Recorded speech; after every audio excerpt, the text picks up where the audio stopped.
Hi, I'm Sadie Singh. And I'm Noah Schnapp. I'm Caleb McLaughlin. And I'm Gaten Matarazzo. I'm Finn Wolfhard from the show Stranger Things. Everybody is excited for season 3. Us included. But in case you haven't seen seasons 1 and 2, or you just need a quick refresher, we're here to catch you up and get you nice and ready for the new episodes. Here we go.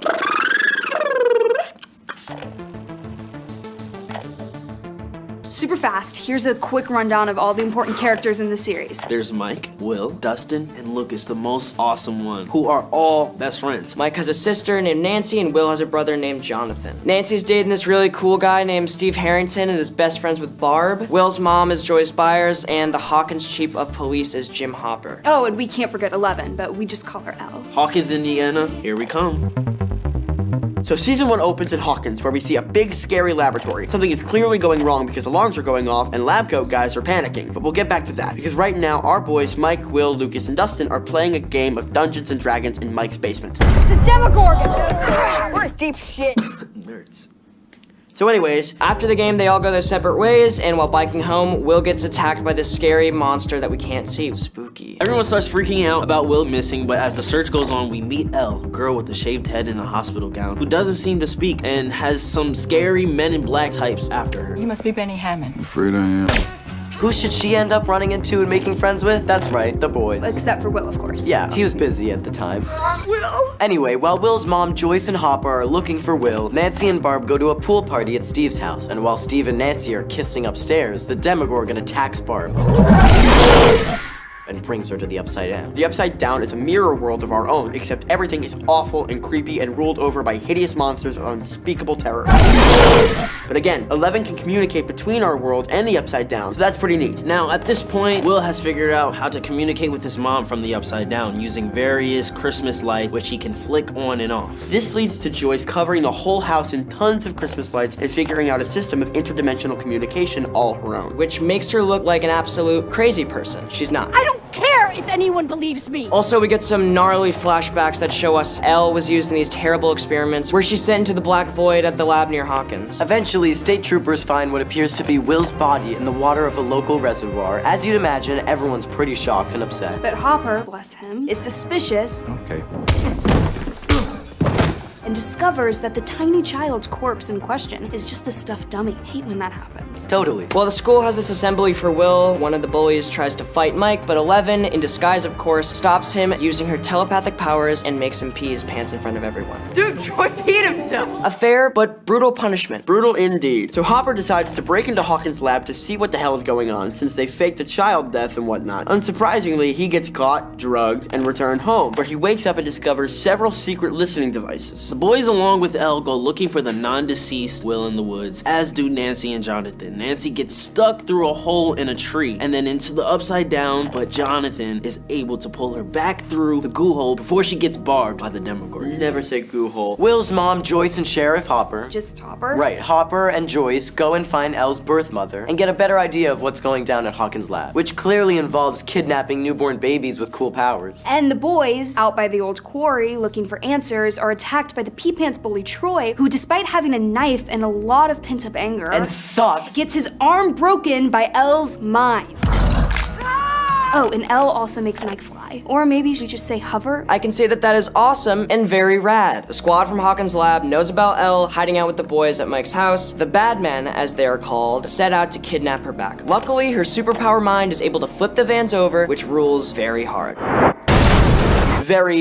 Very hard. Now, the boys and Elle are in hiding, and it's a full-on manhunt from scary bad men in black suits. Luckily, Hopper finds them first, and the whole team concocts a plan to build a sensory deprivation tank, which will allow Elle to find Will in the Upside Down. What is this for? Fun. Elle finds Will in the Upside Down using one of her classic telepathic tricks, and while the boys wait with her in the gym, Hopper and Joyce speed off to Hawkins' lab where they're convinced they'll be able to find the entrance to the Upside Down. Unsurprisingly, they're caught almost immediately. Don't move! And taken to see the head bad dude, Dr. Brenner. Hopper convinces the lab guys to let him and Joyce go into the Upside Down and find Will since the entrance is in the lab, on the condition that neither of them saw anything or admit that they were there in the first place. We're gonna find her son, and then we're gonna forget that any of this ever happened. While all of this is happening, Nancy and Jonathan and an unwitting Steve who's being a jerk have set up a trap for the monster, who they catch and set on fire using a bear trap and gas, as one does. Unfortunately, when the fire goes out, the monster is gone. Where'd it go? Guess what? Government agents working with Hawkins' lab find the kids at Hawkins Middle School. They found us. And after Elle makes their eyes start bleeding, which is very cool, the monster smells blood and is off to join everyone at the school. So the Demogorgon is just busting up stuff, leaving a real mess of bodies and school supplies as the kids run around trying to stop it. In a final showdown, Lucas clumsily tries to find more rocks to slingshot at the monster. Get the rocks! Get the rocks! Get the rocks! Get the rocks! Elle shows up, using all the power she has, annihilates the hell out of the Demogorgon, and it dies. It's a horrible monster, and it definitely ate Barb alive, so it's fine. Sadly though, Elle disappears at this point too, and nobody knows where she went. But Joyce and Hopper find and rescue Will from the Upside Down, so that's good. Smash cut to a few months later, everything seems back to normal. Will is Harold, the boy who came back, but still seems to be slightly affected by his ordeal. He also burps up a black slug, which is probably not great. But on a more positive note, we see a final scene where Hopper treks off into the woods and leaves a stash of Eggo waffles, Elle's absolute favorite food, in a drop box, leaving us on a hopeful note we might see her again. And Finn. We forgot to talk about the part where Jonathan beats the crap out of Steve. His ass, man! Stop! But other than that, That does it for season 1, but what about season 2? We've still got all the boys. We've got Will, Mike, Lucas, and Dustin, Nancy, Steve, Jonathan, Hopper, Joyce, and of course, 11. No more Barb though, due to being eaten. yikes. And we also meet some new characters, but we'll get to them in a bit. We open on dark Pittsburgh, where a group of masked individuals are fleeing the police and eventually are able to escape because one of the people in the group has special abilities to project images in the police's minds. In this case, a tunnel collapsing and blocking the cops' way.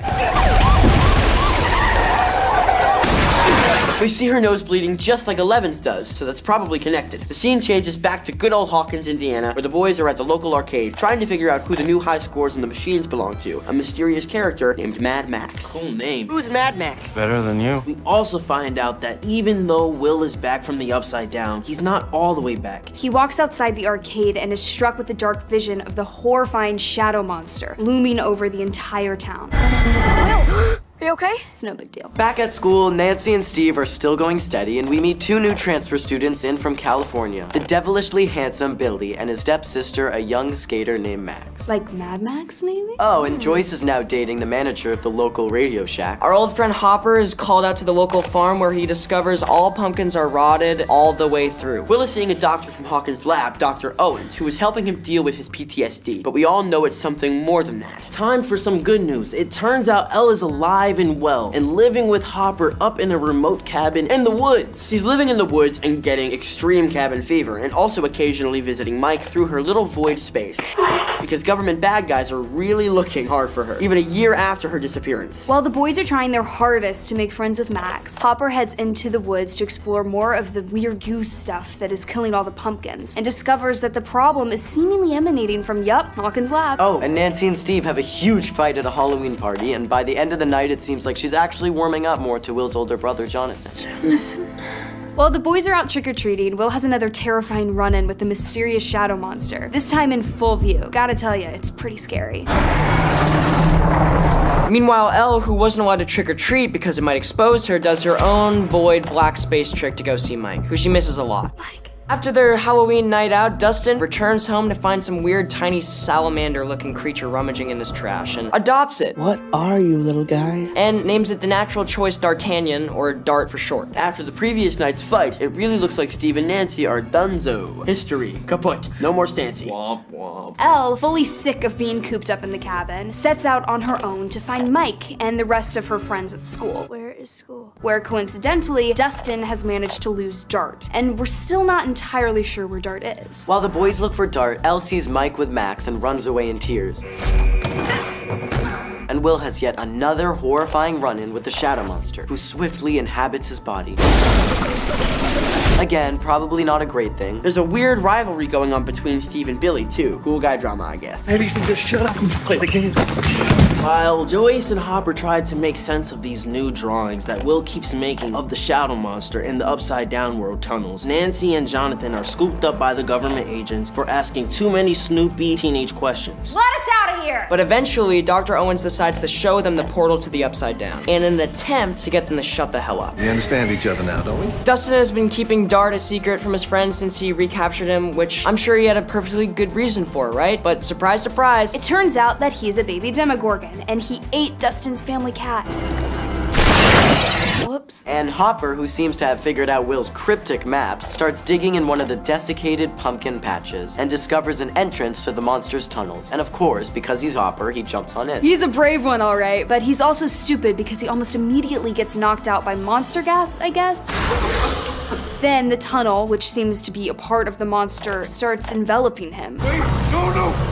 But more on that later. Meanwhile, Elle, who discovered Hopper's research on her origin, heads off to find her birth mother, who we find almost completely catatonic in a rocking chair, unable to communicate. Sunflower.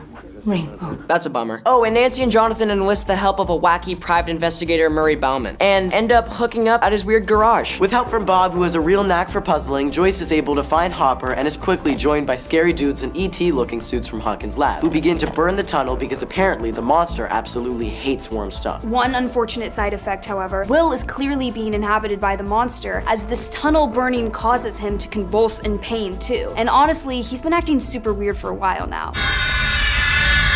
Dustin enlists our old friend Steve to help him capture the now husky-sized Dart, who is trapped in the cellar of his house. You ate my cat. But Dart is super strong and busted out. Uh-oh. With Will, Joyce, Hopper, and Bob in the hospital recovering, Dustin and Steve set out in the woods to search for Dart, and with the help of their friends, erect a kind of Demogorgon fortress in the woods. Things do not go as planned. This is Stranger Things. What do you expect? But we do find out that Steve is kind of a great babysitter, in ways that only a Hawkins babysitter would need to be. What the? I still can't believe Max's family moved into this bonkers town. Oh, come on, you love it. While all this is happening, Will, now operating as a kind of spy for the monster, which in true D&D style is called the Mind Flayer, summons armies of Demodogs to the hospital with great ominousness, I might add. He made me do it. We take a break from the storyline to rejoin Elle, who discovered from her mother that there are other kids like her, and sets off to find them on another bus. She ends up in the big city and eventually finds her sister, who is the girl from season 2, episode 1, with the gang of masked folks. The gang of misfits encourages Elle to work on developing her powers and eventually enlist her help in their mission, Shirley Temple's gonna get us all.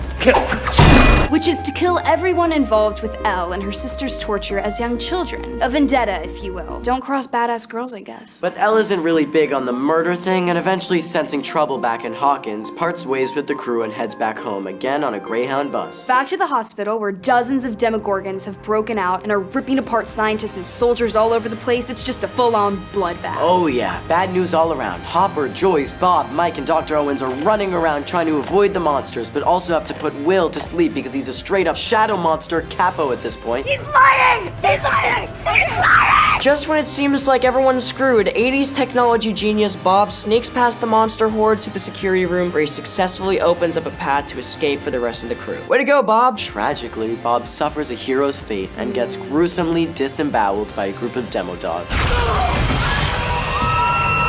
You're with Barb now, Bob. The surviving gang escape back to the buyer's house, but are eventually set upon by more Demodogs. That's not good. They just can't catch a break. But just as they prepare to go down fighting, a limp Demodog corpse flies through the window, heralding the return of, you guessed it, 11. As Hopper leaves with Elle, Steve is charged with babysitting the kids, which he is again very good at. Does everybody understand that? Babysitter Steve, Mom Steve. Alas, an irate Billy comes by looking for Max, and he and Steve end up in an epic fight. One that is actually ended by Max, who threatens to nail that Billy. Guess that's why they call her Mad Max, huh? Joyce, Jonathan, and Nancy try to exorcise the shadow monster from Will before it completely consumes him, using the only weapon they know hurts him, heat. Meanwhile, Steve and the kids head down to the tunnels to try and burn up the monster with some gasoline. Hard to imagine they'll be able to do what a bunch of soldiers with flamethrowers couldn't, but you've gotta admire their pluck. And of course, no monster could be fully defeated without Elle, who alongside Hopper descends into Hawkins' lab's gate. And as Hopper fires off a machine gun at the Demodogs, swarming all around them, Elle uses her powers to fully close the gate beneath Hawkins' lab. Bye-bye, Mr. Mindflayer. Way to go, Al. Cut to a month later, where the government finally was forced to admit their role in the death of Barb and Bob, and Hawkins' lab is shut down for good. And as a nice little wrap up for our heroes, all the kids end up at the school's snowball, where Dustin has a, let's say, new hairdo. Elle shows up looking very dolled up to dance with Mike, and oh, they finally kiss. And oh, Lucas and Max are a couple now. Pretty damn cute if you ask me. Unfortunately, in true Hawkins form, the final shot warns that stuff is about to get extremely real for the kids in season 3. Anywho, now that you're all caught up, you're ready to dive into season 3. That's good. Check it out on Netflix.